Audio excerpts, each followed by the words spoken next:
And finally, staying on that point, one of the key things missing from any discussions of budgets and deficits is the other side of the ledger.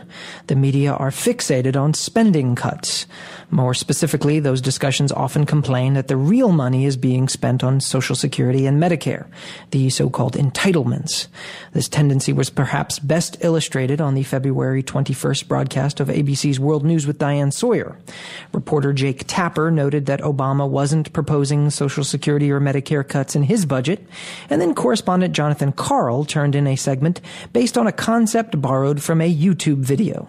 Stacks of pennies were laid out to represent federal spending. Most of the pennies can't be touched.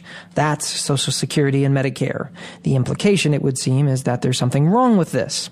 Thus, we're told the entire conversation about the budget is confined to a debate over how to cut a penny or two from this giant table of pennies. The penny experiment is supposed to help us understand the budget, but that's not really what it does. It confines the discussion to the pennies we're spending.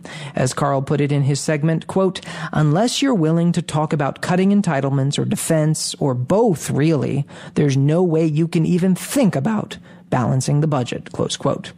But that's misleading. We could just as easily talk about the pennies the government collects, as in taxes, from individuals and from corporations.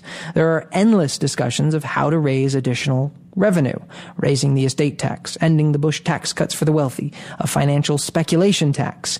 But these ideas aren't part of the penny discussion in the corporate media, which wants to talk instead about things like shared sacrifice, which means pain for most of us and next to none for a select few.